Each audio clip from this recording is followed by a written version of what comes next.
Boa noite a todos, sejam todos bem-vindos à sala virtual do IGESE, em parceria de transmissão com a Rede Amigo Espírita, Web Rádio Fraternidade, Centro Espírita Chico Xavier, aqui de Santos, Rádio Portal da Luz e TV Goiás Espírita, onde estudamos a obra Evolução em Dois Mundos, psicografia de Chico e Valdo pelo Espírito André Luiz, né, com a supervisão de Emmanuel, o nosso amigo, nosso professor, nosso companheiro de todas as horas, Otacílio Rangel. Seja bem-vindo, Otacílio, muito boa noite, mais uma vez.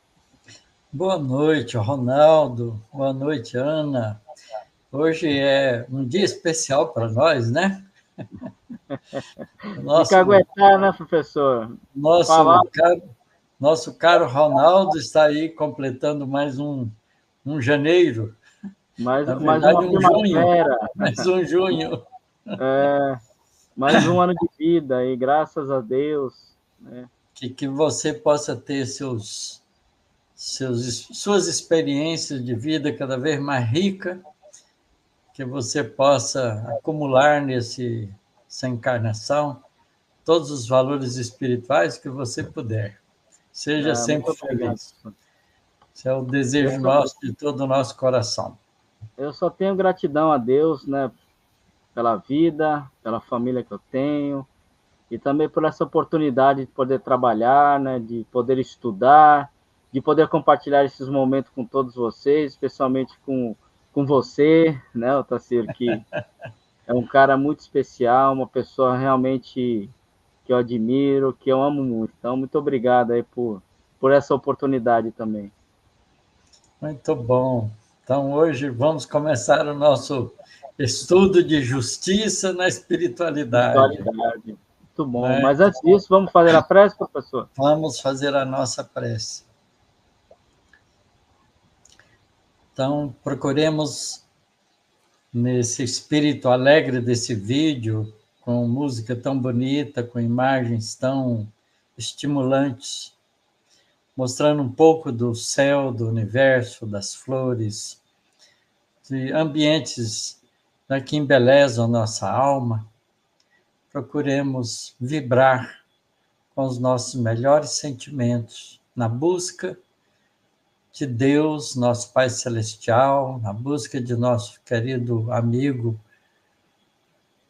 Jesus, que nos cuida como governador de nosso planeta, como Espírito amoroso que nos adotou como seus irmãos mais novos e que nos conduzem como um bom pastor ao aprisco das belezas do mundo espiritual. Agradecemos, Senhor, pela oportunidade de estarmos aqui juntos, estudando os temas da nossa realidade espiritual, transformando lentamente a nossa vida, que tinha muito mais o objetivo das coisas terrenas e que vão agora permeando com os valores espirituais. E lentamente, nesse esforço, vamos aprendendo a ver a vida terrena como um dia de conquista dos valores espirituais da vida imortal que todos nós carregamos conosco. É assim, Senhor Jesus, que pedimos a tua proteção, o teu amparo, a tua ajuda, para que o nosso estudo seja bastante proveitoso, para que as nossas mentes clareiem, os nossos sentimentos vibrem melhor, a fim de podermos ir nos aproximando com os objetivos de espiritualização de nós mesmos. Em especial, Senhor, derrame sobre o nosso companheiro, Ronaldo, todas as energias necessárias para que ele possa ser um vencedor nessa vida de encarnado. Ampara-nos agora e sempre, Senhor, e abençoe nosso estudo. Que assim seja. Que assim seja. Isso aí. Então vamos lá, professor. Hoje, vamos lá.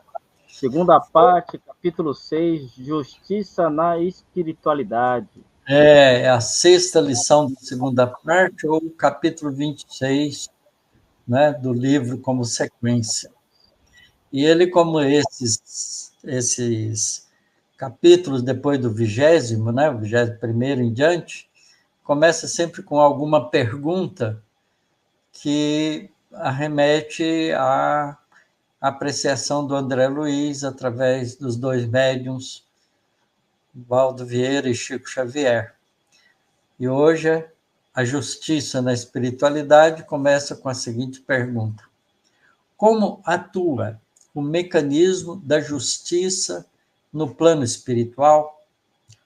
Quando a gente fala de justiça no plano espiritual, a gente está querendo entender como é que no mundo espiritual esse conceito de justiça que nós temos aqui na Terra, com uma estrutura de leis, né, de código civil, código penal, código criminal, os diversos livros de leis comportamentais do ser humano diante dele mesmo, diante da própria sociedade. E está aí o estabelecimento de um corpo de juízes, de promotores, de advogados, que estabelece um critério de análise de aparentes atitudes humanas que violam essas leis que nós conhecemos aqui. Então, a gente tem um pensamento da justiça no nosso mundo que é uma conquista da evolução social, da evolução da humanidade, mas que deixa muito a desejar para todos nós.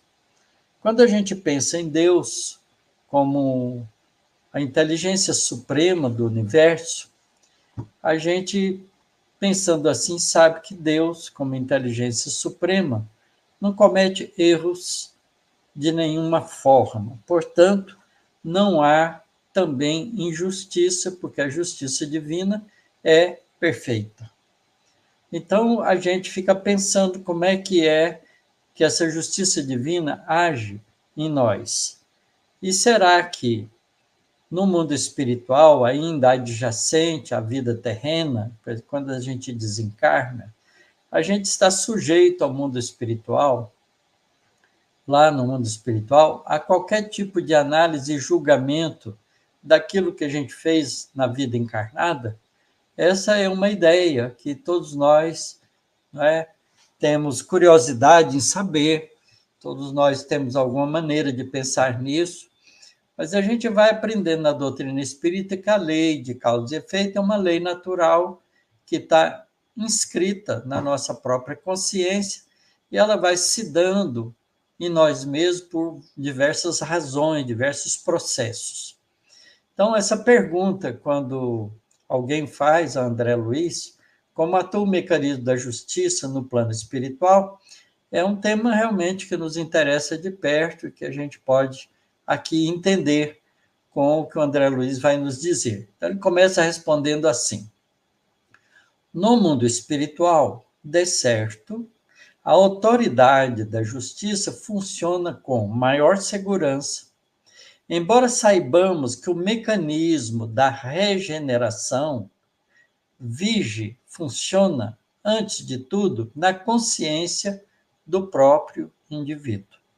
Então, o que ele está dizendo é que há um mecanismo automático, né, um mecanismo natural, que vem das leis divinas, da lei de causa e efeito, que age na nossa consciência, e os processos da regeneração, ou seja, da nossa recomposição diante dos nossos erros, funciona na nossa consciência, na consciência de nós próprios. Quer dizer, nós, quando nos identificamos com atitudes equivocadas, a gente se sente culpado e a gente procura, então, aliviar essa culpa de alguma maneira, buscando trabalhar as consequências dos nossos erros e tentando eliminá-los de maneira tal que a gente possa voltar a ter a nossa consciência pacificada.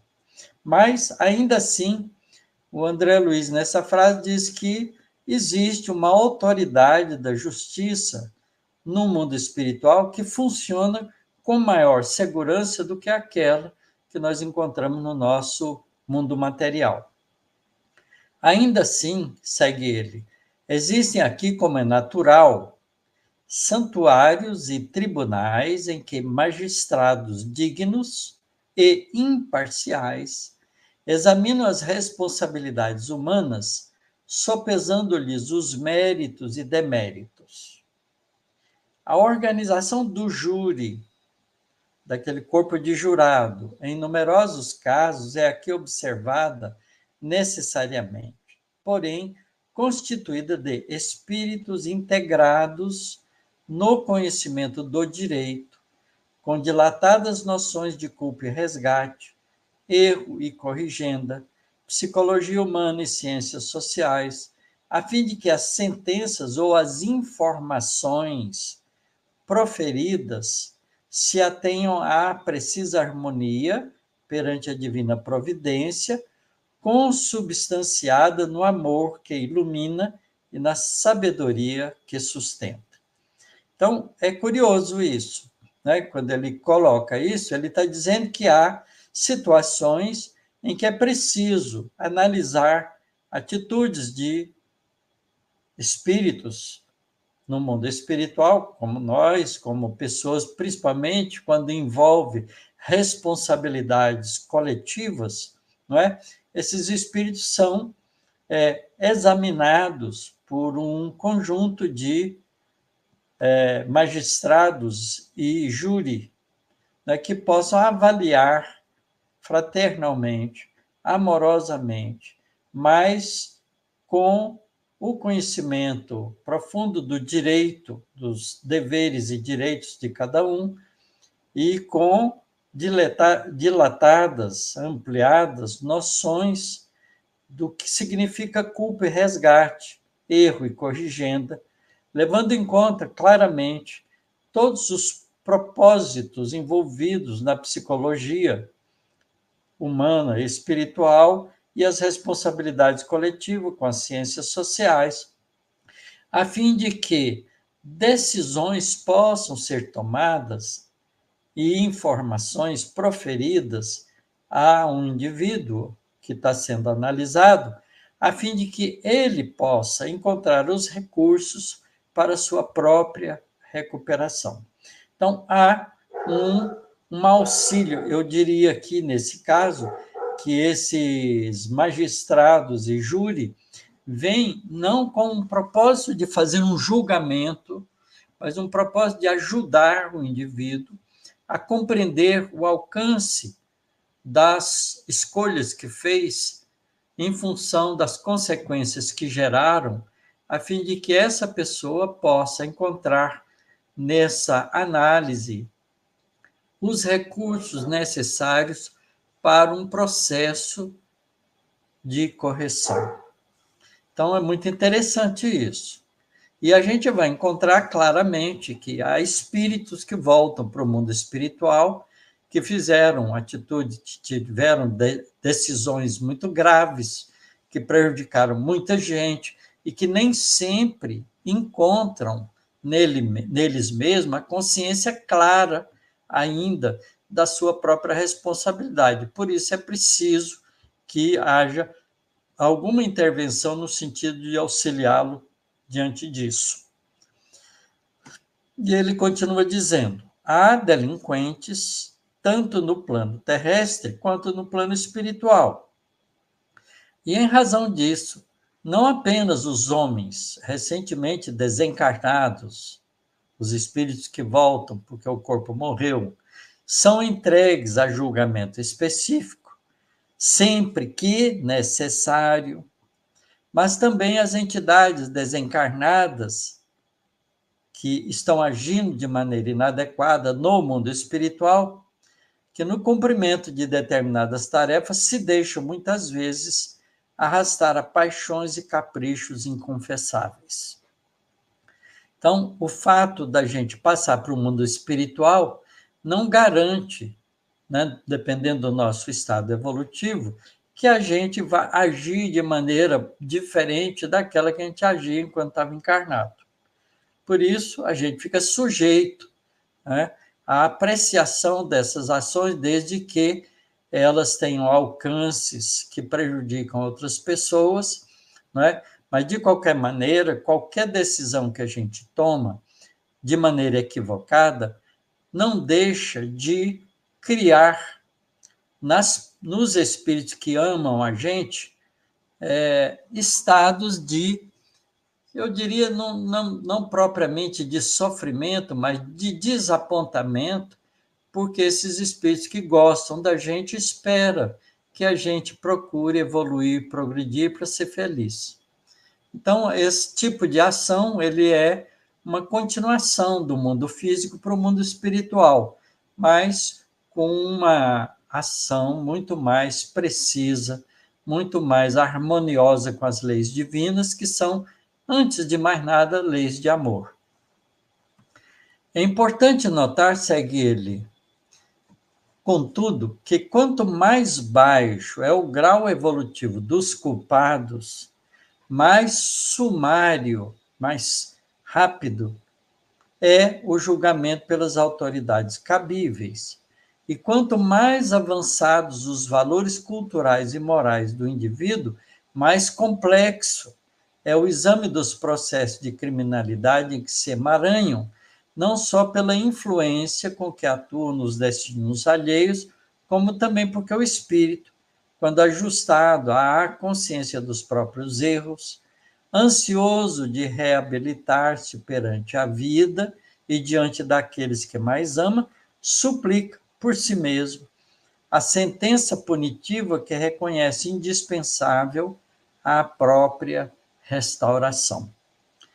Essa frase última é uma frase importante, porque mostra que todos os nossos processos que implicam no processo reencarnatório, especialmente, vai ter auxiliares, espíritos generosos, bondosos, que têm uma acuidade das leis morais, com muita competência, que vão nos auxiliar a programar um processo reencarnatório que possa nos ajudar a aliviar os nossos estados conscienciais agravados por decisões e erros, né, equívocos que a gente cometeu tanto no mundo espiritual quanto no mundo encarnado de vidas anteriores.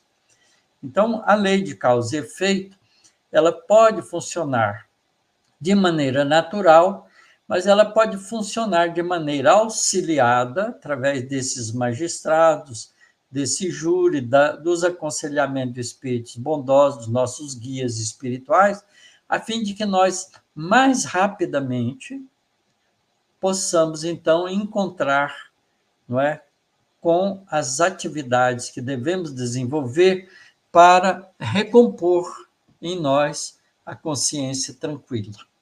Então, é esse o tema né, colocado aqui,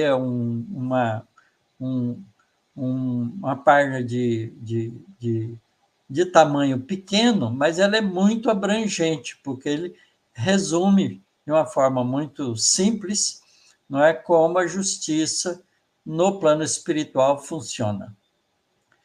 Então, a gente pode, né, utilizando o conhecimento da lei de causa e efeito que a gente tem, a gente pode conversar um pouco a respeito disso, porque eu imagino que todos nós temos aí um monte de perguntas e de dúvidas com relação aos propósitos da justiça divina com relação a nós, né? Porque a gente, enquanto no corpo físico, muitas vezes a gente esconde as nossas coisas atrapalhadas que a gente ainda faz, porque a gente fica envergonhado, ou porque por causa do nosso próprio orgulho, a gente não quer que ninguém saiba. Mas no mundo espiritual não há como a gente esconder essas coisas, porque o nosso corpo perispiritual é um corpo plástico e que se molda à ação do nosso fluxo mental que carrega conosco as nossas verdades internas e as nossas mentiras internas, os nossos estados emocionais elevados e também os nossos estados emocionais ainda empobrecidos. De modo que a gente, no mundo espiritual, não tem como esconder. Por isso é mais difícil a gente burlar qualquer tipo de justiça, como a gente muitas vezes faz no mundo terreno. Então, vamos lá. Às vezes a gente volta para o mundo espiritual com essas culpabilidades. E aí, como é que a gente faz? Como é que a gente vai se ver no mundo espiritual? Então, vamos conversar a respeito. Professor, tem uma colocação aqui da Kátia, que ela começa assim. Questão 875 no Livro dos Espíritos. Como se pode definir a justiça? Resposta. A justiça consiste no respeito aos direitos de cada um.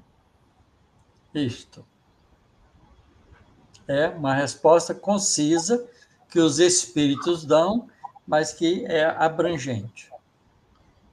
Pelo que eu entendi ali, também existe uma justiça no mundo espiritual, né? É que quando vai, assim, pelo que eu entendi, quando a gente estuda o livro 50 anos depois, lá no último capítulo, que fala que aquele grupo todo da história, ele se reúne, aí cada qual vai ter uma reencarnação baseado nos seus atos da vida anterior, né? E cada um vai ser colocado num posto. E numa situação, né? Até fala que o imperador Adriano, ele estava encarnado como filho de uma escrava. É Sim. nessa situação que se aplica a justiça, professor, que o André Luiz está falando nesse capítulo? Essa Também? é uma das formas, porque depende do estágio e do tipo de entendimento que o espírito tem.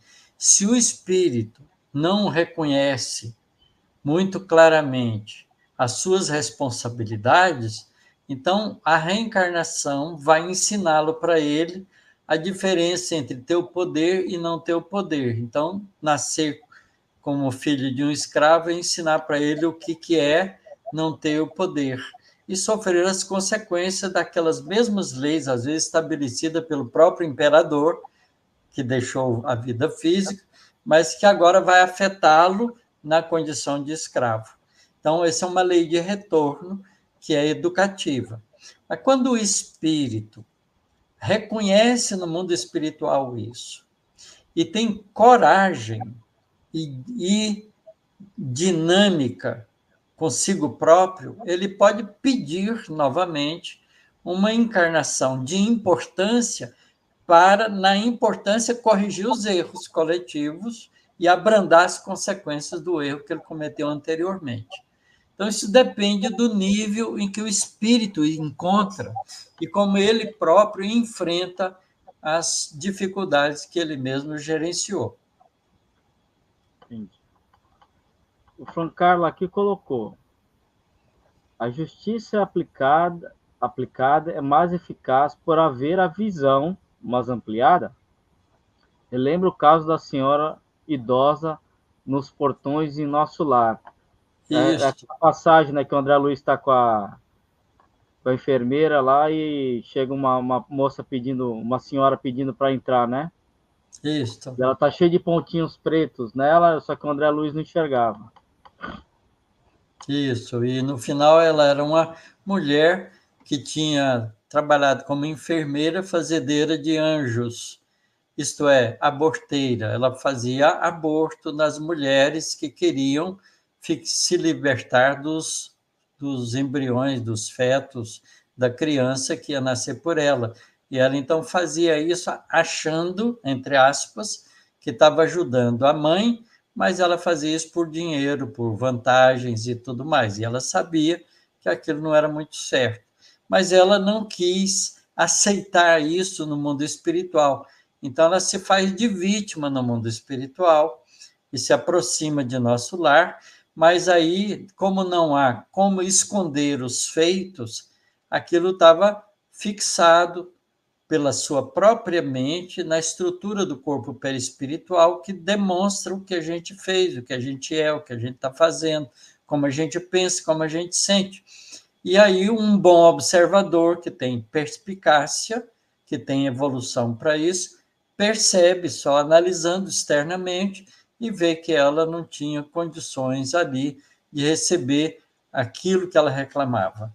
Então a justiça mostra com mais clareza no mundo espiritual, porque a gente tem acesso à mente do indivíduo que está ali, né, diante de nós. Tá certo? Então não há como esconder.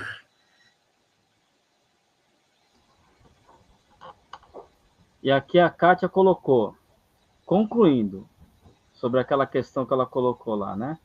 Uhum. O julgamento terá agravante ou atenuante de acordo com o conhecimento ou não que se tem e o que fazemos dele.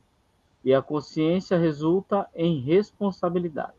De acordo, perfeitamente é assim mesmo, Kátia. A gente, na verdade, agravantes ou atenuantes depende da nossa intenção e do recurso de conhecimento que a gente tem ao tomar uma resolução, não é? Porque às vezes a gente toma uma resolução por impulso emocional e comete graves erros por isso.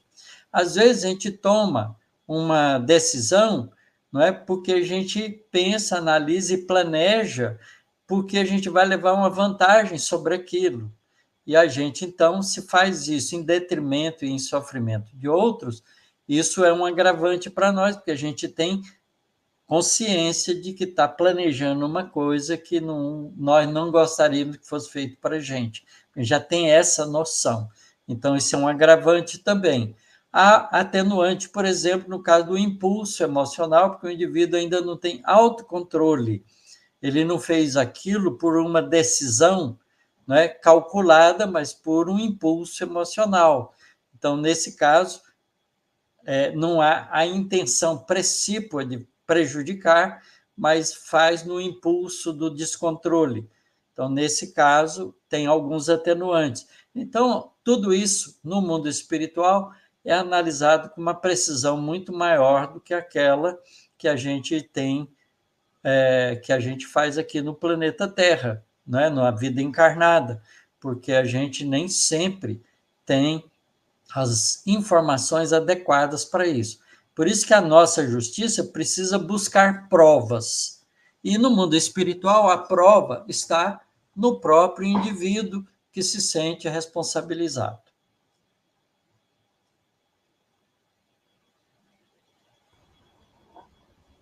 E a Helena colocou uma pergunta aqui, professor, aqui de Santos, a Helena. Existem planetas prisionais para recuperar aqueles que fizeram grandes males?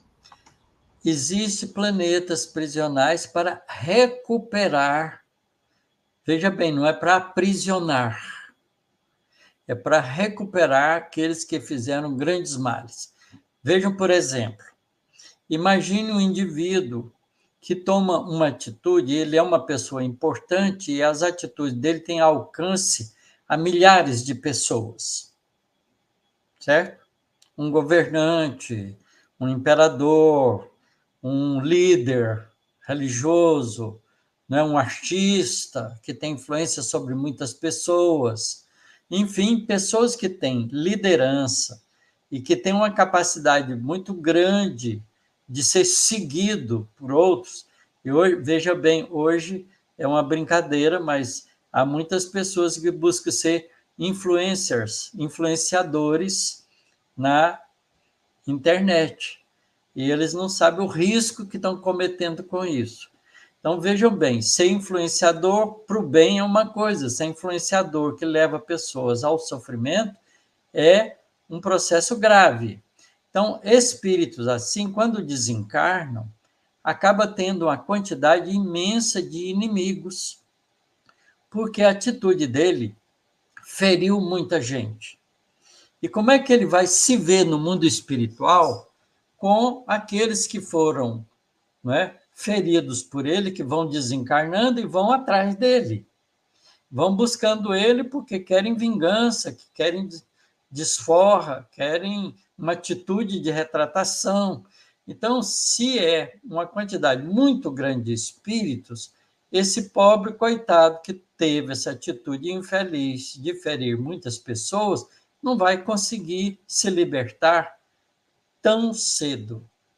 Então, uma coisa que a bondade divina permite é que esses espíritos sejam separados da sociedade espiritual do planeta, levado para um outro planeta não habitado, que pode ser utilizado como degredo, uma espécie de prisão. Não é uma prisão, porque ele não está preso.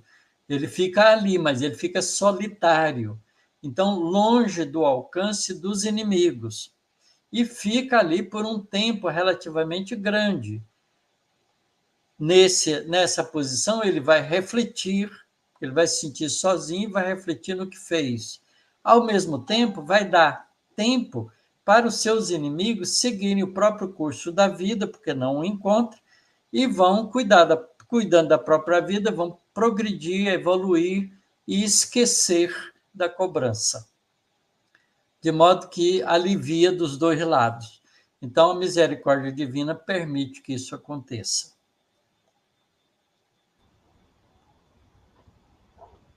A selva, Quem professor. decide, aí é importante, quem decide que esse espírito vai ser levado por um planeta em degredo são esses jurados, não é? São esses magistrados, são esses espíritos superiores que conhecem perfeitamente o direito, com dilatadas noções de culpa e resgate, e corrigenda, psicologia humana e ciências sociais, e aí então toma uma decisão em defesa, porque não é uma decisão em ataque, vejam bem, uma decisão em defesa daquele influenciador que ficou, né, que angariou com as suas atitudes uma quantidade imensa de inimigos.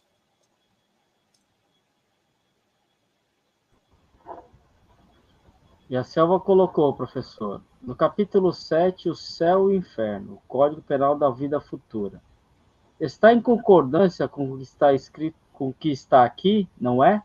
Está perfeita concordância.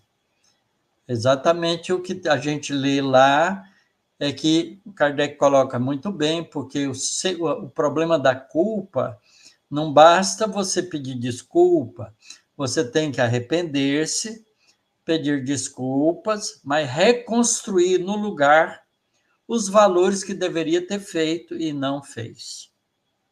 Então, é preciso que a pessoa se recomponha. A justiça só é feita quando a gente se recompõe em relação àquele erro que a gente cometeu.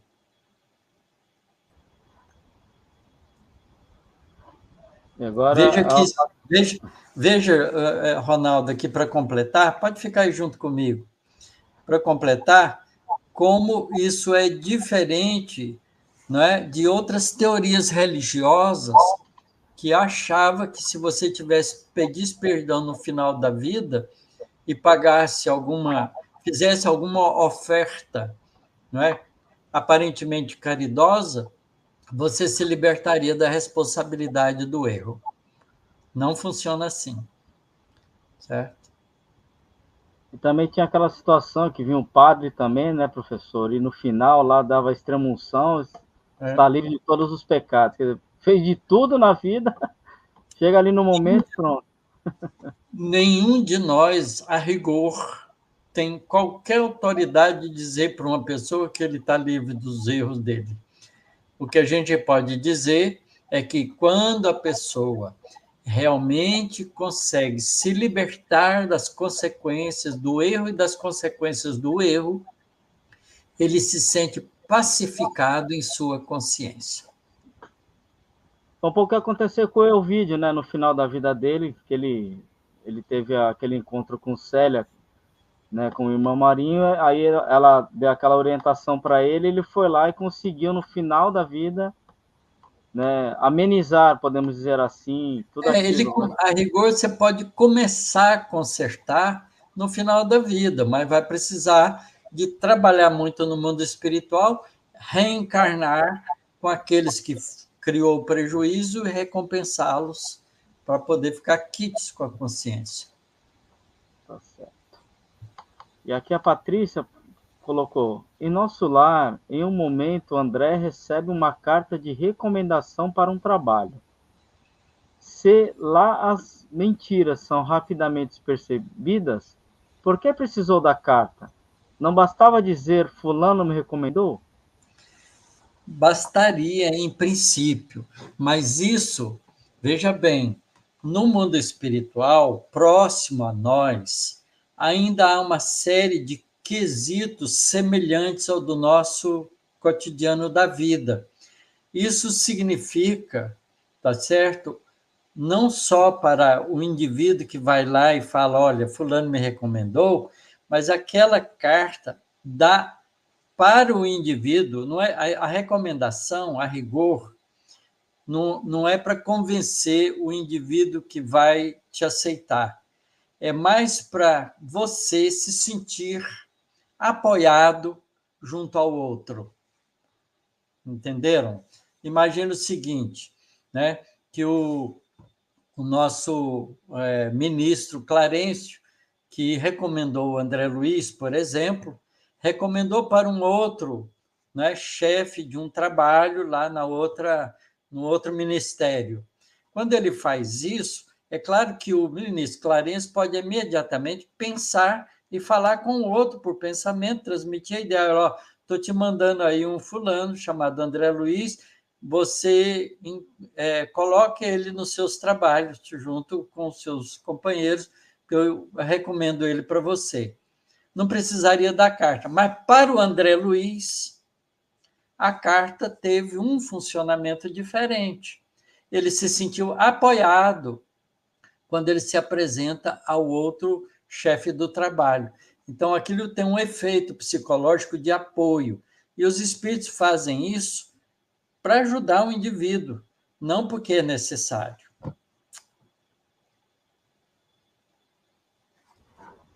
Não sei se ficou claro para a nossa companheira aí que colocou. A Patrícia, se tiver alguma dúvida, Patrícia, pode colocar lá no nosso chat, lá, por gentileza. Aqui a Patrícia também colocou: eu fiquei triste de saber que tem burocracia lá. Não, não é burocracia no nosso sentido.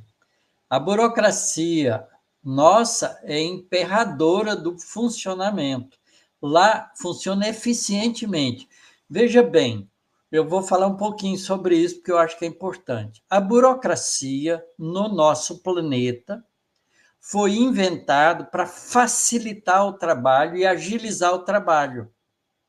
Pela nossa incompetência e pelo nosso mal agir, a gente transforma a burocracia como um meio de não realizar as coisas, impedindo que elas andem. Tá certo? É diferente. A burocracia no mundo espiritual não tem nada a ver com a burocracia do mundo terreno. Você cria uma burocracia no mundo terreno para dificultar as coisas, não é para facilitar. Vou dar um exemplo, tá certo? Aqui em São Carlos, há um tempo atrás, talvez uns 20 anos, 30 anos atrás, não é? organizar um poupa-tempo. Vocês já viram falar na função do poupa-tempo. Não sei se tem em todos os estados, muita gente está ouvindo, mas o poupa-tempo é um sistema que um órgão público agiliza, não é? Cria para agilizar o trabalho que o funcionalismo público, as organizações públicas, devem realizar para o cidadão com mais eficiência. Então, quando surgiu o poupa-tempo, ele era realmente eficiente.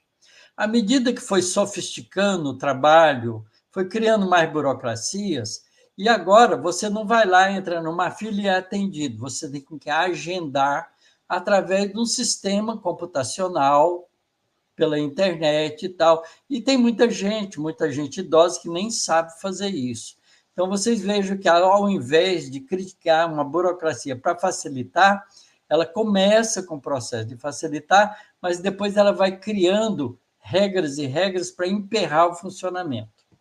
Então, a burocracia humana é assim, mas no mundo espiritual não é assim, porque o objetivo é aumentar, de fato, a eficiência do trabalho. Então, não fique triste com a burocracia do lado de lá, não. Ela é 1 milhão de vezes melhor do que a nossa. Lá a burocracia é para facilitar, né, professor? Não para piorar. É para agilizar, para fazer funcionar melhor. E a Roseli colocou: boa noite, pode, por favor, informar qual livro que fala sobre essa questão do imperador Adriano? É o livro 50 anos depois, de Francisco Cândido Xavier, por Emmanuel, no último capítulo. Está mais ou menos no meio do capítulo, do último capítulo. E a Ângela, professor, não haverá, no mundo espiritual, tratamentos psicológicos para que o espírito entenda melhor sua condição antes do reencarne, a fim de ter mais segurança para não repetir erros? É claro que tem. Inclusive, é feito trabalhos em grupos pequenos de reencarnantes, não é, que assistem cursos especializados para isso. Vou dar uma informação para você aqui, que é muito importante, serve para todos nós. O livro Pensamento e Vida, escrito por Emmanuel através da mediunidade de Francisco Cândido Xavier, é a síntese de um curso no mundo espiritual que o Emmanuel dava para espíritos em preparação para a reencarnação. Tá certo? Então, há todo atendimento nesse sentido para que a gente possa se preparar para uma reencarnação e aproveitá-la da melhor forma possível. Mas, mesmo assim, quando a gente reencarna, a gente costuma esquecer das coisas e começa a distrair com os interesses imediatos da vida e, às vezes, pisa na bola. De novo. Repete erros. Outra vez. Essa questão, né, professora, do esquecimento, a gente vê, né, na continuidade lá da reencarnação do Ciro, como é complicado, né? É. E o José Luiz, professor Otacílio, eu fico imaginando o julgamento dos políticos, traficantes e bandidos de modo geral. Muito triste esses irmãos tão atrasados espiritual. O José, muitas vezes, esses espíritos, quando desencarnam, já caem na mão dos vingadores, justiceiros, espíritos atrasados e inteligentes, que os escravizam no mundo espiritual por causa do sentimento de culpa que eles carregam com eles. Então, às vezes, nem chega a uma colônia espiritual, porque eles mesmos não conseguem ser ajudados pelos espíritos bondosos, porque quando a gente está com a consciência pesada, geralmente a gente foge dos bons, a gente tem vergonha, por causa do orgulho da gente, a gente tem vergonha e foge deles e cai na mão dos vingadores. É por isso que existem muitas falanges espirituais que estão aí como espíritos inteligentes que também são brigados com as coisas boas e que se fazem de justiceiros e fica cobrando, e muitas vezes cobrando em nome de Deus. É muito sério. Mas a gente encontra isso nos livros que tratam do trabalho mediúnico e também nas nossas reuniões mediúnicas a gente vê isso acontecer.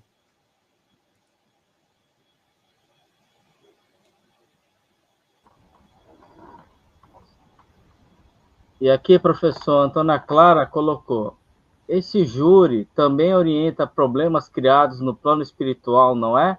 Sim. Não só dos erros que se faz no plano físico. Sim, exatamente, Antônia Clara, Clarinha, minha amiga. É assim mesmo. No mundo espiritual, tem muitos espíritos. A gente nos trata, nas reuniões mediúnicas de desobsessão, quando a gente consegue ajudar um espírito que estava perturbando, criando dificuldade para os outros do mundo espiritual, perturbando não só espíritos, mas também encarnados, quando ele se convence de que precisa mudar de comportamento, a gente vê que ele vai ser recolhido por espíritos bondosos, onde ele vai estudar, aprender, repassar todas as histórias deles e se preparar, junto com a orientação espiritual, a reencarnação necessária para ele começar a trabalhar na sua conquista de paz de consciência. É muito importante isso acontece mesmo. Então, muitas vezes, os orientadores espirituais, conselheiros espirituais, não é, reúnem com esses espíritos, às vezes sozinhos, às vezes em grupo, porque às vezes em grupo facilita para ajudar outros com casos semelhantes, e a orientação é dada e a análise dos fatos é feita ali com muito cuidado.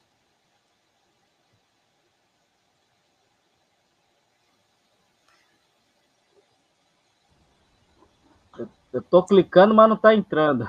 Por isso que às vezes demora aqui. Professor... não precisa sair, fica junto. Não, eu gosto de deixar o senhor em destaque. Não tem nada disso. A Lala colocou: professor, como atua a justiça divina em um espírito tão comprometido como é o caso de Adolf Hitler? O que nós sabemos, por informação uma vez dada pelo espírito, pelo Chico Xavier, segundo ele, esclarecido pelos espíritos, que o Adolf Hitler está isolado num planeta do sistema planetário solar, tá certo? Está isolado por um tempo longo, por causa do o número de inimigos que ele fez. Então, é aquilo que a gente comentou, o caso de espíritos como Adolf Hitler, como esses espíritos que têm uma responsabilidade coletiva séria muito grande, ficam isolados por um tempo longo, às vezes vários séculos, às vezes milênios, dependendo da gravidade da coisa.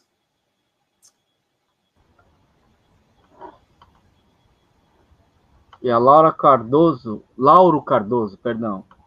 No nosso plano físico não existe causa e efeito fora da sucessão dos momentos do tempo? Como se dá causa e efeito na espiritualidade? A causa e efeito se dá sempre. Uma vez que você age de uma maneira negativa, você já desorganiza psiquicamente a sua estrutura físico-emocional. Portanto, já cria perturbações inclusive na sua forma perispiritual, desarmonias na forma perispiritual. E você já começa a carregar as consequências disso em você mesmo. Não é? Por exemplo, quando você faz uma coisa que fere alguém, ninguém sabe, mas você sabe. Aquele sentimento que está dentro de você, você não consegue esquecê-lo. Você prejudicou o outro ficou magoado com você, aquilo te acompanha, não é? Por mais que você queira esquecer, você não esquece, vira e mexe, aquilo vem à tona na sua memória. Então, aquilo começa a desorganizar o seu estado psicoemocional. e começa a dificultar as suas tarefas. Aí você começa a desarmonizar o seu corpo físico também, começa a facilitar o aparecimento de doenças, tudo como consequência da ação que você geriu, que você escolheu e que você faz questão de fazer de conta que não fez, não assume a responsabilidade. Então, a lei de causa e efeito se dá aqui e também no mundo espiritual, porque o fenômeno é o mesmo.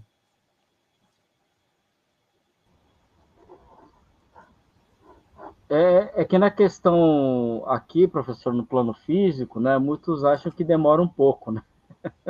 Essa questão da lei do O todo, corpo mas físico, o corpo físico é um esconderijo para nós, enquanto no corpo físico, porque a gente esconde dos encarnados, mas não esconde dos espíritos.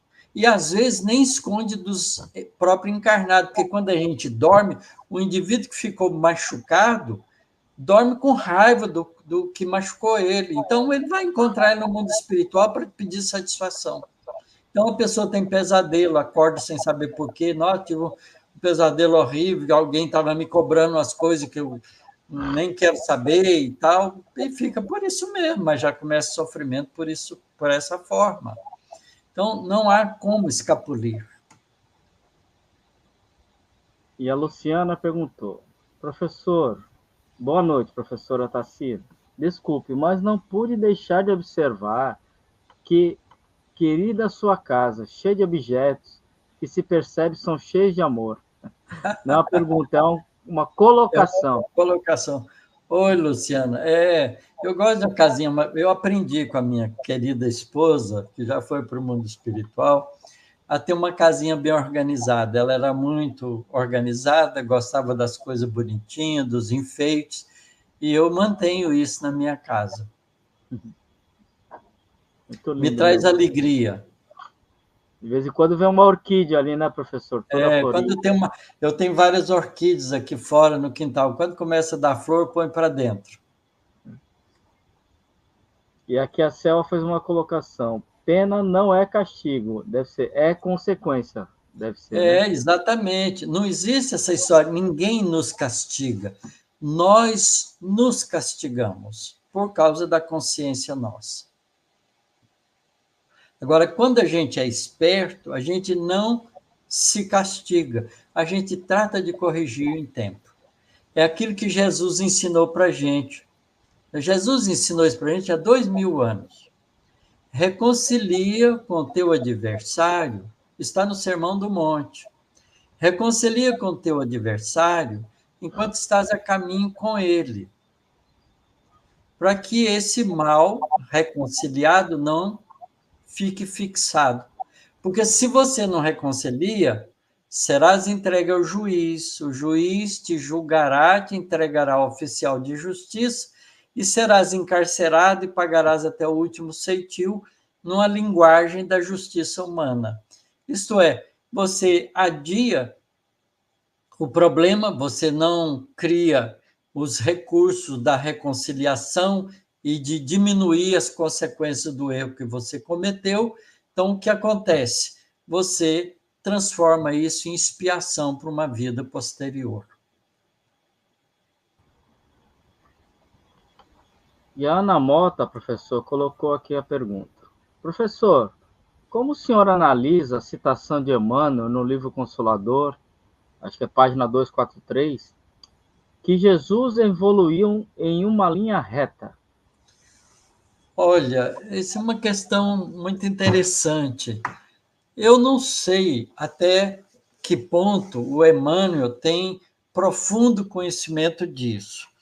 O que a gente pode dizer é o seguinte: pelas próprias informações espirituais que a gente tem, que Jesus já era um espírito angelical e que já fazia parte de uma assembleia de espíritos angelicais que tem a tarefa de lançar e dirigir sistemas planetários.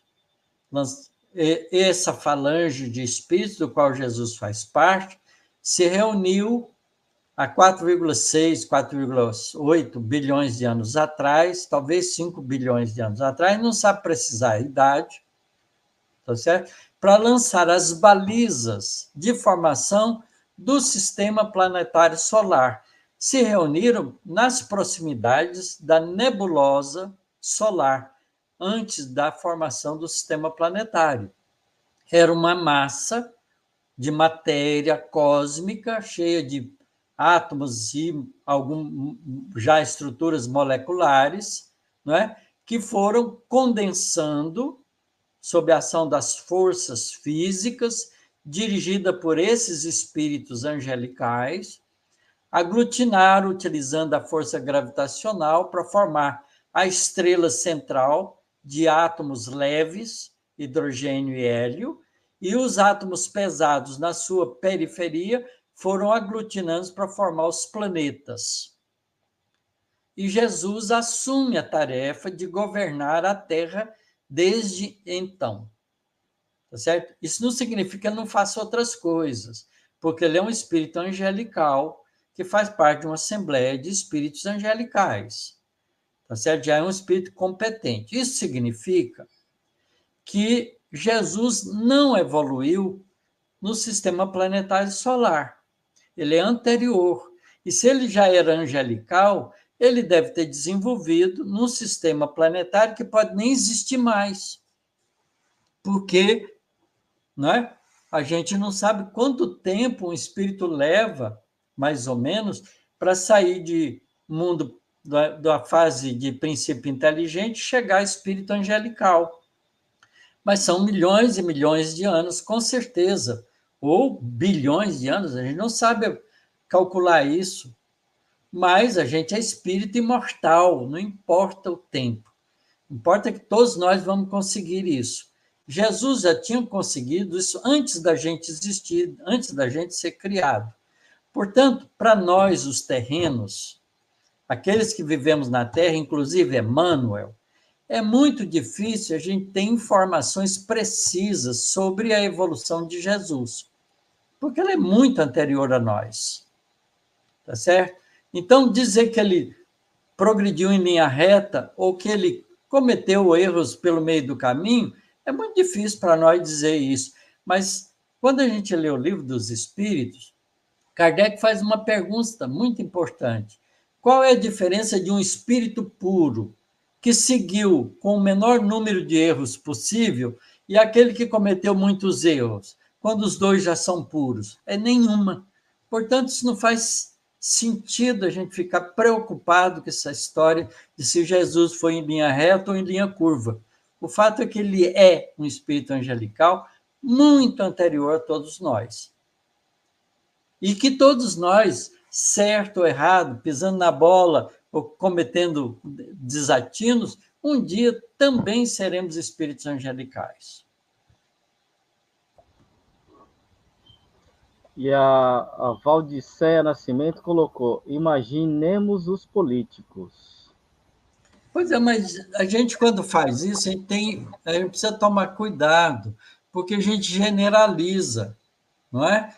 Muitos de nós não somos políticos, mas não agimos muito diferente dos políticos em pequena escala. O trato é que o político, tudo que faz, pode ter uma repercussão social. E, às vezes, o que a gente faz tem uma repercussão só familiar, mas os atos são semelhantes. Então, imaginemos nós, cada um de nós, como é que nós estamos agindo. Vamos olhar para nós mesmos, vamos parar de julgar os outros, de ficar preocupado com os outros. Vamos olhar para o nosso próprio trabalho que devemos desenvolver conosco para a nossa evolução. Jesus sugeriu para nós que a gente não deve julgar, porque com a medida que a gente julga, a gente será julgado também, porque são as medidas da nossa consciência. Então, melhor, se você acha que os políticos estão fora do caminho, ore por eles. E a gente vai fazer o esforço de andar no caminho melhor, mais certo possível, que já não é fácil. Já alinhando a isso que o senhor falou, professor, a Selva colocou assim: A pena não é castigo, é Não. consequência das nossas escolhas erradas. E não basta não fazer o mal, não fazer o bem que poderíamos também é uma falta. É porque deixa de auxiliar, não é? Então, se a gente faz o bem, te auxilia. A gente evolui e as pessoas à nossa volta que estão recebendo bem também podem evoluir com isso.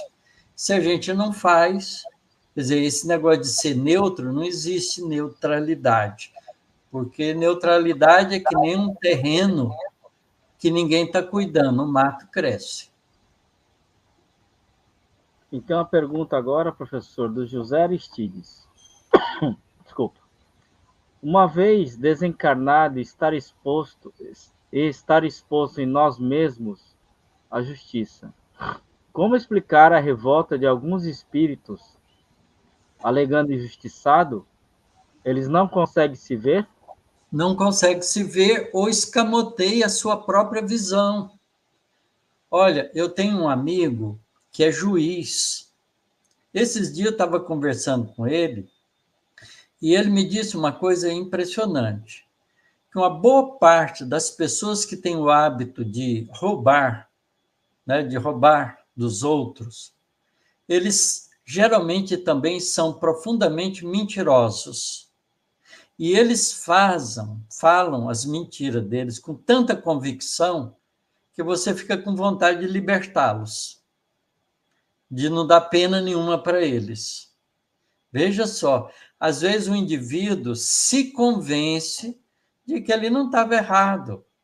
Ele não se vê nisso. Ele acha que ele está fazendo, não está prejudicando ninguém. Não é? Ele minimiza as suas ações. Ele tenta escamotear a própria consciência. Isso pode durar um tempo, mas não dura para sempre. Uma hora a ficha cai e a pessoa então começa a sofrer as consequências. Mas existe muitos de nós, José, a gente desencarna se achando o bonzinho. E aqui, professor, a Letícia colocou: boa noite. Gosto muito desse estudo, pois já li esse livro e agora deve ser consigo entender mais o conteúdo. Que benção estudar com o professor Otacílio. É Que uma benção benção, mesmo, viu? que benção estudarmos juntos. E aqui a Dirce, professor. Tenho dificuldade de entender o que é céu, ou umbral, ou inferno. É um estado de consciência? Gratidão. A Isso, é um estado de Dirana. consciência. Diana, é um estado de consciência, porque você pode estar. Veja bem, você pode analisar isso na sua própria casa. Não é? Quando você está bem com você mesmo, a sua casa é uma maravilha. Quando você não está bem com você mesmo, nem a sua casa é boa. Não é? Então, não é o lugar. Não é? É claro que a gente se aglutina por simpatias, por afinidades. Então, os espíritos que são melhores se aglutinam, não é? No mundo espiritual, formam colônias espirituais de cidades, verdadeiras cidades, que nós vamos falar disso ainda nesse livro, né? Que se organizam para progredirem juntos, para continuar tarefas juntos.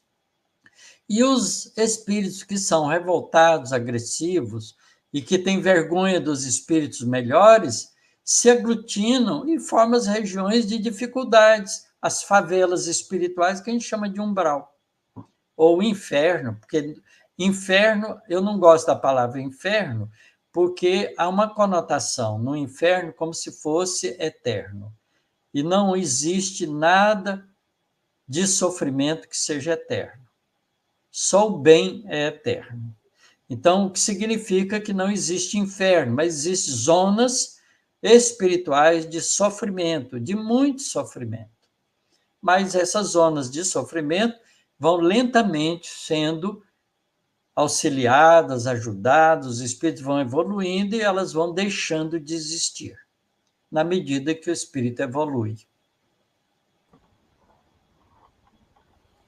E o Lauro Cardoso colocou: burocracia é uma questão de conceito.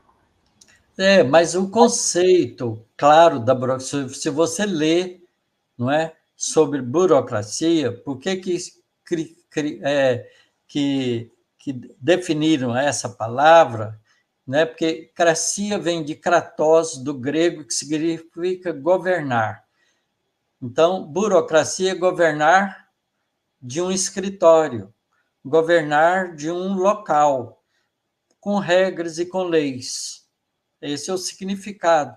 Então, se você faz regras, faz leis, para elas serem efetivamente funcionais, a burocracia vem a nosso favor. Mas se elas criam situações de emperrar o funcionamento das coisas, ela está sendo mal utilizada e deixa de ser burocracia. Eu tive um professor alemão que, quando eu estava fazendo o terceiro, quarto ano de física, ele já tinha 77, 78 anos. Ele era bem velhinho. E ele, uma vez, me mostrou como é que funcionava a burocracia da universidade. Ele fazia umas pesquisas com material coloidal. Fazia fisicoquímica. Usava, então, colóides, algumas moléculas que formam agregados, chamam colóides. E ele, então, precisava de álcool para poder diluir esses colóides e fazer os experimentos dele. Então, ele falou, me chamou, eu era estudante dele, ele falou, vem cá, vou te mostrar como é que funciona a universidade no Brasil. E aí fez uma requisição no departamento de compras da universidade para comprar 1 litro de álcool que ele precisava para fazer as experiências. Tá certo? Eu fui lá com ele, peguei com a requisição que ele fez, entregamos lá e voltamos. Agora vamos esperar. Aí ele foi na farmácia, onde tinha o álcool que ele precisava, que era um álcool mais puro, e comprou, com o dinheiro do bolso dele, foi fazer os experimentos dele. Passaram-se mais ou menos uns 8 meses, ele me chamou, Otacílio, vem cá, vamos lá, porque chegou aquele litro de álcool que eu pedi para comprar. 8 meses depois. Aí ele disse para mim assim, você está vendo como funciona a burocracia da universidade? Você tem que fazer a requisição. Aí esse negócio fica rodando na ineficiência dos funcionários, não é? Porque tem que passar pela sessão de compra, tem que cotar, tem que comprar, tem que, né, pedir, entrar em contato com o vendedor, tem toda uma burocracia para fazer isso que é ineficiente. E aí ele disse para mim assim, olha, Otacílio, a burocracia aqui no Brasil funciona com 3 R's. É uma burocracia com 3 R's. Mas essa burocracia da Terra não é a mesma que acontece no mundo espiritual superior. Lá as coisas são mais agilizadas, né, professor? Muitíssimo mais. Elas são feitas para funcionar. E aqui a Kátia colocou, no livro Os Mensageiros, de André Luiz, tem preparação para a reencarnação, em especial para os que serão médios ostensivos. Isto mesmo. E no livro Missionários da Luz também tem todos os processos de reencarnação que o André Luiz visita, né? Visita os departamentos de organização reencarnatória, dos mapeamentos do novo corpo que a pessoa vai ter, dos projetos individuais de cada um, né? Da procura dos pais, né? Então, tudo analisado de acordo com a necessidade do espírito e da lei de causa e efeito. É uma teia enorme, né, professor? É um trabalho interessante. Ninguém, quer dizer, quem tem mais consciência não reencarna assim de improviso. Poucas reencarnações são feitas assim de improviso hoje no nosso planeta, que já é um planeta de expiações e provas já relativamente adiantado. E o Lauro colocou, nossa burocracia não entrava os processos, ok? Então entrava o processo. Não, A nossa então burocracia entrava os processos. Processo. Ela devia facilitar, mas ela entrava. E Ana Sintra, o termo Tribunal Celeste pode ser usado para mencionar a justiça na espiritualidade? Parece Pode. punição, não é? Mesmo sabendo que o objetivo é a sublimação ou elevação do espírito. O André Luiz usa a palavra para poder fazer analogia com as coisas da Terra. Mas certamente que não é a palavra tribunal, né, hoje, para nós, tem uma conotação, sei lá, não é muito boa, não é uma conotação agradável. Mas um conselho, né, de análise de certo e errado é muito melhor do que um tribunal. É que Não nos tudo, né, prendamos às palavras. tudo a gente mede pela régua que a gente conhece, né? E aí é que Mas dá a gente essa. não se deve prender a essas palavras, porque é a linguagem que o Espírito tem que usar para a gente entender. E a Valdicea Nascimento colocou: comecei a ler um livro esculpindo o próprio destino. Não consigo terminar de ler. Fala sobre o desencarne de um político. Ela consertou aqui, ó. Desencarne de um político. Eu não conheço o livro, nem sei se é um livro também, porque tem muitos livros de médiuns que a gente precisa ler com atenção e com análise, com cuidado, né? Porque tem muita obra mediúnica, nem sempre as obras mediúnicas são bem orientadas, nem todas.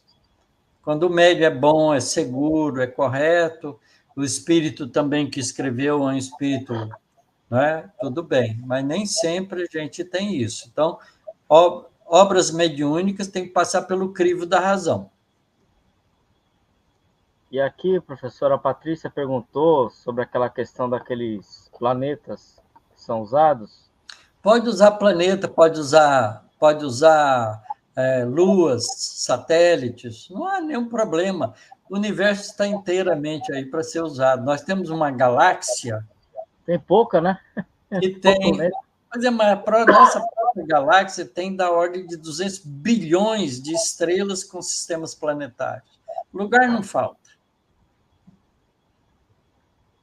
E a Kátia colocou: Jesus, o Cristo de Deus, nos disse tudo, que inspirando os discípulos foi compilado no Novo Testamento para que nós busquemos entender sua linguagem crística, a fim de evoluir espiritualmente. Verdade, Kátia. E nesse sentido, a doutrina espírita, revelando para nós as nossas realidades espirituais, facilita a gente entender os ensinamentos de Jesus, porque Jesus ensinava para os espíritos, não para os homens. Quando Jesus ensinava, ele estava visando o ser espiritual que nós éramos, que estávamos escutando ele. E é o que está escrito pelos evangelistas. Viva a doutrina espírita, viva o evangelho de Jesus. E nós temos que só agradecer por podermos conhecer a doutrina, né, professor? Porque muitos ainda não conhecem. E a Patrícia colocou: professor, usando o conceito matemático de limite e colocando como limite tendendo a Deus, nosso aperfeiçoamento vai nos levar pertinho de Jesus um dia? Pode ser? Com certeza, com certeza. Porque a gente vai evoluindo e vai ser um espírito perfeito um dia, um espírito angelical, como Jesus é. E olha, tem uma pergunta no livro dos Espíritos, né? E Kardec pergunta para um espírito ser puro, o que é que ele precisa ter? E os espíritos explicam. Precisa saber, aprender, saber tudo. Saber tudo é conhecer a estrutura inteira do universo, saber tudo do universo e, ao mesmo tempo, desenvolver o melhor dos sentimentos, que é o amor puro. Então, nós vamos chegar lá um dia. Algumas milhares de reencarnações, né, professor, que o senhor colocou, mas vamos chegar. Eu não tenho pressa, porque a cada momento que a gente adquire um valor, a gente já goza de uma alegria imensa. A evolução nossa é cheia de alegrias. Só é cheia de tristeza quando a gente fica teimando com os equívocos. Isso mesmo, professor. E aqui o Lauro Cardoso colocou: longe, muito longe do nosso insignificante conhecimento. Jesus. Por enquanto é mesmo. E aqui, Mas é tão professor. bom saber que ele cuida de nós. Não, e ele já nos falou, né? Nós somos destinados à perfeição, né? É. Relativa, né? Somos E destinados. ele Então, disse mais, Ronaldo, ele disse que quando 2 ou mais pessoas se reúnem no nome dele, ele está presente. Porque Jesus tem uma capacidade psíquica que a gente não imagina. Então, ele pode estar nos acompanhando no nosso estudo. nós não temos. Que nem diz, falta o sentido, né, professor, para entender Falta. essa capacidade, né, que Falta. Jesus, a espiritualidade tem de nos assistir, né, no sentido de cuidar de nós, né? Olha, falta para a formiguinha entender o ser humano. Então, bastante coisa. Chegaremos lá, né, professor? Chegaremos lá. Aqui a Maria das Graças, Conceição, perguntou: professor Otacílio, o que o ectoplasma sai do corpo se o médium fica doente? E tem algum cheiro? Não. Que eu saiba, a gente não perde ectoplasma do corpo da gente. A gente pode deixar ele, não é, sair, mas a gente recupera esse ectoplasma. Em geral, ele volta para o médium enquanto ele está trabalhando como médium de efeitos físicos. Cheiro é outra coisa, pode ser por outras razões. É muito difícil detectar isso, mas pelo que eu sei, nunca ninguém relatou em reuniões de materialização que o ectoplasma tem algum cheiro. Eu não sei dizer. Não conheço. E ó, a Valdicea colocou sobre esse livro, professor, aqui quem É, escreveu e o é, espírito. é. De André Luiz Ruiz, pelo Espírito Lúcio. Pois é, o André Luiz Ruiz, ele tem alguns livros que é preciso ter cuidado. Eu conheço o André Luiz Ruiz, ele é amigo meu, ele tem mediunidade, mas ele tem alguns livros que são interessantes e tem outros livros que mete os pés pelas mãos. Ela falou que é um livro difícil no começo, é tipo Memórias de um Suicida. Sei. Mas eu posso garantir que Memória de um Suicida é um excelente livro. É um livro bem difícil também, né, professor, de É, estudar. é para estudar em grupo. Professor, não temos mais perguntas nem comentários. Tá ótimo. Aqui a Valdicea, Valdicea não, a Maria Cleusa colocou: eu não os deixarei órfãos, enviarei um consolador. Gratidão a Deus, são as palavras de É Jesus. isso mesmo, Maria. E a doutrina espírita é o nosso grande consolador. E a Muito bem. No próximo capítulo, nós vamos estudar a vida social dos desencarnados. Vamos ver aqui a existência de colônias espirituais e de regiões de sombra. Vamos ver como os espíritos encarnados convivem, professor, é isso? Isso. Então tá Tem bom. umas informações preciosas nesse capítulo. Estaremos na expectativa, então, da próxima sexta-feira. Isso. Então, meus irmãos, queremos agradecer a todos aqui a presença, né, pelos comentários, pelas perguntas. Foi muito produtivo a noite, né? Um capítulo pequeno, né, professor? Em tamanho de texto, mas É, cheio de é um, informações. e é um tema importante, né? Aí, nós somos gratos a Deus por ter o senhor aqui conosco para poder colocar, né, pontuar parágrafo a parágrafo ali, né? Porque é que nem colocar ali, um pouco, nós temos um pouco de dificuldade de entendimento, né? Mas é aquilo que você falou, tem que estudar um pouquinho mais, né?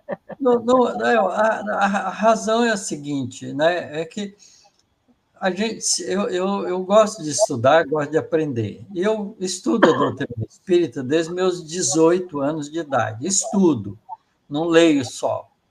Tá certo? Então, eu vou lendo, vou estudando, vou discutindo, vou meditando. Então, tem 62 anos de estudo da doutrina espírita. Continuo estudando até hoje. Não é? E vou continuar estudando sempre, porque eu quero aprender tudo com profundidade. Então, é natural que eu possa. E como eu tive uma vida de professor, eu aprendi também a falar a língua dos alunos, porque ser professor também não é fácil. Você tem que explicar para os alunos a linguagem que os alunos entendem. Então, eu aprendi isso na minha profissão e eu me esforço nos estudos em grupo que a gente faz, de exercitar esses recursos, tá certo? Então, eu acredito mesmo que a gente vai facilitando o entendimento das coisas. Mas o estudo em grupo é sempre proveitoso, porque sempre a gente ouve a opinião de diferentes pessoas e a gente vai aprendendo junto melhor, cada vez mais. O professor, essa questão que o senhor colocou é a famosa didática, né? Para poder É, passar o conhecimento numa situação que aquele que está recebendo consiga entender, né? eu me lembro, Ronaldo, quando eu estava dando aula de física, e eu explicava uma determinada coisa para os alunos, e o aluno não tinha entendido, falou, professor, não entendi o que o senhor falou. Eu tinha que arranjar um outro jeito de falar, porque se eu falei daquele jeito e ele não entendeu, não adianta repetir daquele jeito.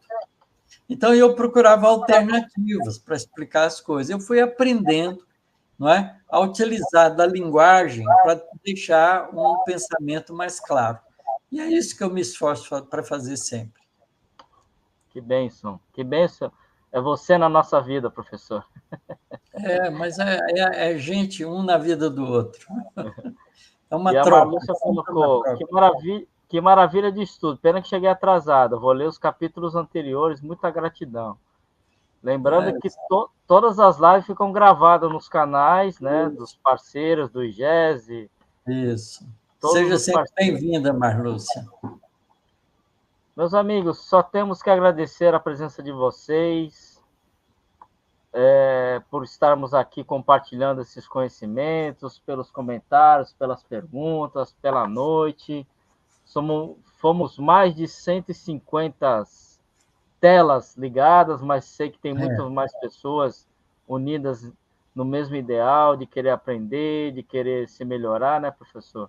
Então é muito, Olha, muito picante.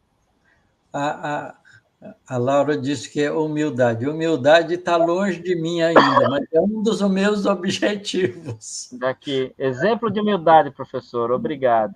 Tem nada de humildade ainda não, ainda não. Um dia vai ser. A Maria Cleusa colocou sabedoria. Um pouco de conhecimento.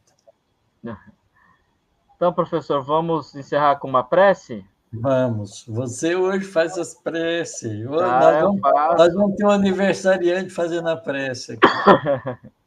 Eu só tenho a agradecer, professor, pela vida que eu tenho, por essa oportunidade de trabalho, pela minha família, por tudo aquilo que tem acontecido na minha vida. É só gratidão. Deus, que nem eu digo muito para a Ana, Deus é muito bondoso comigo. Então Com vamos lá. todos nós. Vamos elevar os nossos pensamentos e sentimentos de gratidão, de amor, de amizade. A Deus, nosso Pai, nosso Criador, a Jesus, nosso Mestre, nosso amigo de todas as horas, aquele qual devemos ter como modelo e guia das nossas vidas. Agradecer a toda espiritualidade bondosa e amiga que nos ampara, que ampara esse trabalho. A André Luiz, a Valdo, a Chico, a Emmanuel, por esta obra belíssima, ao professor por compartilhar conosco todo esse conhecimento que já possui, e que possamos, meus irmãos, colocar tudo aquilo que aprendemos aqui em prática em nossas vidas, compartilhando com todos aqueles que estão ao nosso redor, e que possamos fazer todo o bem que já podemos e que está ao nosso alcance. Particularmente, Pai, te agradeço por mais uma oportunidade de vida, mais um ano, por poder ter essa família espiritual e por poder estar compartilhando esta encarnação com a minha esposa e com minhas filhas, que todos e com todos aqueles que me cercam, que passam pela minha vida. Agradeço aqui a todos vocês, meus amigos, que me desejaram votos de muita saúde, de muitas alegrias, de muita paz. E que possa Jesus e a espiritualidade conceder a todos vocês em dobro. Que possamos, na próxima semana, mais uma vez, estarmos aqui reunidos, estudando,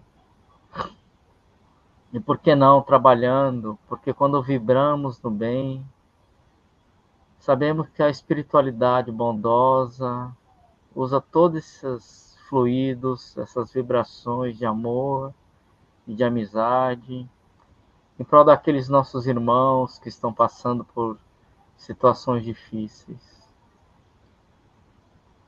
Ampare, Mestre querido, a todos nós.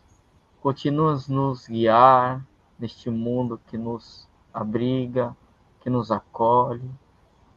Que juntos possamos continuar evoluindo uma felicidade para a qual fomos destinados e criados. Que assim seja, graças a Deus. Sim, seja.